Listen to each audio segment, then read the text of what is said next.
Claves de la semana. Seguimiento de noticias internacionales elaborado por CESCE. Saludos, estas son las noticias clave de la semana. Vamos con los titulares. El mercado del aceite de oliva recupera progresivamente la normalidad. En México, la presidenta Sheinbaum apuesta por el continuismo. Japón tiene nuevo primer ministro. Se cumple el primer aniversario del atentado de Hamás con la intensificación de la ofensiva del ejército israelí en Palestina. Libia reanuda la producción de petróleo. Ghana está muy cerca de poner fin al default tras llegar a un acuerdo con los tenedores de bonos. Y terminamos en Bruselas porque la Unión Europea impone aranceles a los vehículos eléctricos chinos. Comenzamos ya con esa noticia y, como decimos, habla de esa recuperación progresiva de la normalidad del mercado del aceite. De acuerdo con las estimaciones de la Junta de Andalucía, la producción de aceite de oliva en la región en la campaña 2024-2025 se va a situar por encima del 1.000.000 de toneladas, una cifra que se encuentra cerca del promedio del periodo 2000-2020. En comparación con la temporada 2023-2024, supone un incremento superior al 75%. El buen comportamiento se explica en gran medida por las precipitaciones y por las temperaturas suaves que se registraron durante la primavera. Se espera que la recuperación de la normalidad del sector oleícola andaluz, que representa 1/3 de la producción mundial, modere en los próximos meses la severa crisis que atraviesa la industria desde 2023. Como se recordará, el shock en la oferta provocó una inusual escalada de la cotización. En apenas unos meses los precios del aceite de oliva en los mercados internacionales se duplicaron, superando a principios de 2024 los $10.000 por tonelada, un valor que parecía impensable. El grado de escasez fue tal que incluso países productores como Turquía adoptaron medidas drásticas como la prohibición de exportar con el objetivo de abaratar los precios en el mercado local. El aumento esperado de la producción durante la próxima campaña ha propiciado una moderación de la cotización. Aunque continúa en valores excepcionalmente altos, se sitúan un 15% por debajo de los máximos alcanzados. Nos vamos ahora hasta México. Claudia Sheinbaum, quien obtuvo una contundente victoria en las elecciones del pasado 2 de junio, fue investida como presidenta de México la semana pasada en una ceremonia histórica. Durante su discurso señaló que comienza el segundo piso de la transformación iniciada por su antecesor Andrés Manuel López Obrador, a quien ha calificado como el mejor presidente que ha tenido el país. Entre sus prioridades claves se encuentran la estabilidad económica, la mejora de la seguridad pública y la sostenibilidad ambiental. Ha mantenido en su puesto al ministro de Hacienda, Rogelio Ramírez de la O, para garantizar la estabilidad financiera, lo que ha generado confianza en los mercados. Además, ha destacado la importancia de la ciencia, la tecnología y la política ambiental, priorizando la transición hacia un modelo más sostenible, con especial énfasis en la promoción de energías renovables. Sheinbaum también impulsará políticas que promuevan la equidad de género, una de las principales promesas de campaña, creando el Ministerio de la Mujer, cuyo objetivo es combatir la violencia de género y desarrollar un sistema nacional de cuidados. Asimismo, se ha comprometido a garantizar la seguridad de las inversiones y a mantener la autonomía del Banco de México. Su ascenso al poder simboliza una continuidad de políticas, pero con un sello propio, con un énfasis especial en temas de medio ambiente y género. Más noticias. Shigeru Ishiba ha sido investido el 1 de octubre como primer ministro de Japón por el Parlamento tras su sorpresiva victoria en las elecciones primarias del Partido Liberal Democrático 4 días antes. El veterano político de 67 años sucede en el cargo a Fumio Kishida, quien decidió en agosto abandonar el puesto debido a su baja popularidad y a un escándalo de corrupción que sacudió al PLD, partido que ha gobernado el país durante décadas. Una de sus primeras decisiones tras asumir el cargo ha sido convocar elecciones anticipadas para el 27 de octubre. Es importante que la nueva administración sea juzgada por el público lo antes posible, declaró. El adelanto de los comicios se interpreta como una forma de reforzar el apoyo de su partido, que ha visto disminuir su popularidad en gran medida por el aumento de los costos de vida.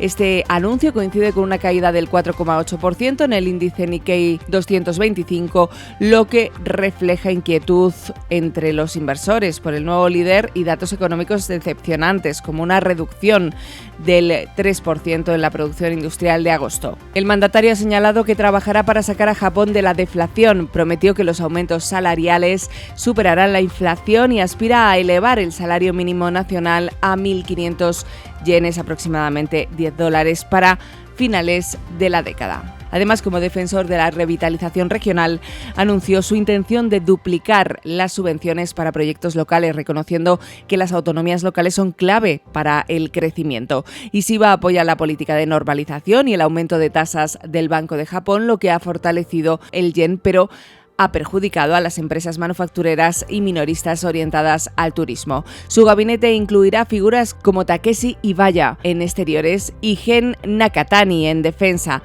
mientras que la ausencia de la ultraderechista Sanae Takaichi, rival en las primarias, sugiere un enfoque más moderado en su administración. Y nos fijamos en el conflicto en Oriente Medio cuando se cumple el primer aniversario del atentado de Hamás. Se cumple un año desde el brutal ataque perpetrado por Hamás, que acabó con la vida de 1.200 personas y con la toma de 251 rehenes. Se espera que miles de personas se reúnan en memoriales y presenten sus respetos en la Plaza de los Rehenes, donde las familias de los secuestrados se reúnen a diario exigiendo al gobierno su liberación. Mientras, el conflicto ha escalado de una forma incontrolada tras la invasión terrestre en el sur del Líbano por parte del ejército israelí. Tel Aviv anunció que sus tropas habían iniciado el pasado 1 de octubre incursiones limitadas contra objetivos de Hezbollah en la frontera que comparten ambos países. La invasión viene acompañada de intensos bombardeos sobre Beirut que se han repetido diariamente desde entonces, dirigidos a atacar instalaciones vinculadas a la milicia. En las 2 últimas semanas, Israel ha intensificado su ofensiva contra la milicia y ha logrado eliminar al líder político de Hezbollah, Hassan Nasrallah, dejar inoperativo su sistema de comunicaciones y debilitar notablemente su capacidad militar. Y a modo de respuesta, poco después del inicio de la invasión terrestre del Líbano, Irán lanzó alrededor de 200 misiles balísticos contra Tel Aviv y Jerusalén, la mayoría interceptados por el sistema antimisiles israelí, la llamada cúpula de hierro. Sin embargo, a diferencia de lo que ocurrió el pasado mes de abril, en esta ocasión la magnitud del bombardeo iraní se ha dirigido contra bases militares y de inteligencia cercanas a Tel Aviv, por lo que se espera que Israel responda atacando directamente objetivos iraníes. Entre las opciones que las autoridades israelíes están discutiendo con sus homólogos estadounidenses se encuentran bombardear las infraestructuras petroleras iraníes, lo que ha disparado el precio del petróleo hasta los $78 barril, su nivel más elevado desde enero de 2023. Una opción alternativa preferida por los diplomáticos occidentales sería que Israel atacase las lanzaderas de misiles iraníes implicadas en el bombardeo del pasado día 1 de octubre. Una respuesta que, según las capitales europeas, sería considerada simétrica y evitaría que comenzase un nuevo ciclo de represalias. Y de forma paralela se intensifica la ofensiva en Palestina. El ejército israelí ha recrudecido sus ataques por toda la franja de Gaza dirigidos contra objetivos de Hamás. Tel Aviv ha anunciado una nueva ofensiva en el barrio de Jabalia, en el norte de Gaza, donde exige la evacuación de las 300.000 personas que aún residen allí hacia las zonas humanitarias ubicadas en el sur de la franja. La intensificación del conflicto en Gaza se produce poco después de que los aviones israelíes bombardeasen la región de Tulkarem, en Cisjordania, el pasado jueves, día 3 de octubre. Se trata del mayor ataque israelí contra Cisjordania de los últimos 24 años, un escenario del conflicto en el que han muerto más de 700 personas en lo que va de año, que se suman a los 42.000 asesinados en Gaza. La multiplicación de los escenarios del conflicto en las últimas semanas, es decir, Gaza, Cisjordania, Líbano y probablemente Irán, responde a la apuesta israelí de aprovechar su superioridad militar para intentar modificar el equilibrio de poder en la región. Y Libia reanuda la producción de petróleo. La Cámara de Representantes, con sede en el este, y el Consejo Superior del Estado, situado en el oeste, acordaron consensuar a lo largo de las próximas 2 semanas el nombramiento del nuevo gobernador del Banco Central y los miembros de la Junta Directiva de la institución monetaria. Según la información disponible, el nuevo gobernador será Nayi Issa, quien dirige actualmente el Departamento de Supervisión Bancaria de la entidad. Con este acuerdo se resuelve la crisis que originó la decisión adoptada en el mes de agosto por parte del Ejecutivo del Oeste, reconocido por la comunidad internacional, de destituir al anterior gobernador, Sadiq Al-Kabir, un hombre de confianza del máximo representante de las autoridades del Este, el mariscal Khalifa Haftar. El cese de Kabir provocó una parálisis económica, dado que en respuesta el gobierno de Haftar decidió detener parte de la producción de petróleo. En consecuencia, las exportaciones de crudo del país norteafricano se redujeron a una tercera tercera parte, aproximadamente 450.000 barriles diarios.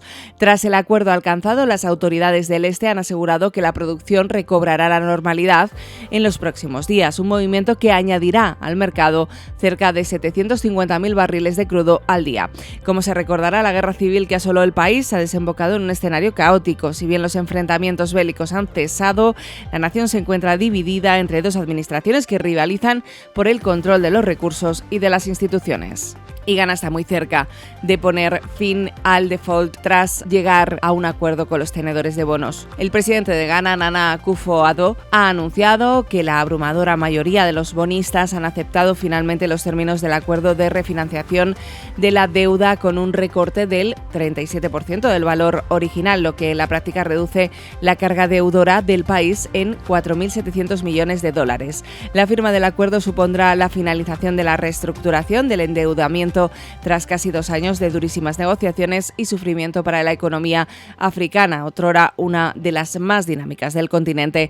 Este éxito y las positivas expectativas del crecimiento económico en el segundo trimestre del 2024, el PIB creció un 6,9%, está devolviendo la confianza en el país a los mercados internacionales. El segundo y último mandato de Akufo-Addo llegará a su fin en diciembre. El electorado deberá decidir si quiere que el nuevo Partido Patriótico continúe liderando el país o si darle otra oportunidad al expresidente John Mahama y su Congreso Democrático Nacional.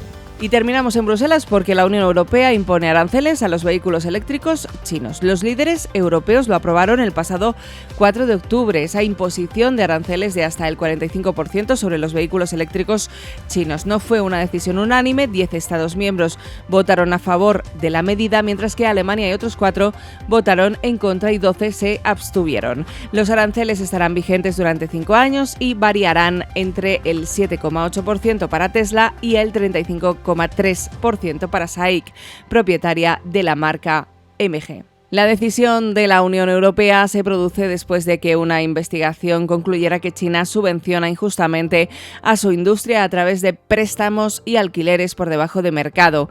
Pekín lo niega y ha amenazado con imponer sus propios aranceles a los sectores lácteos, del brandy, porcino y automovilísticos europeos.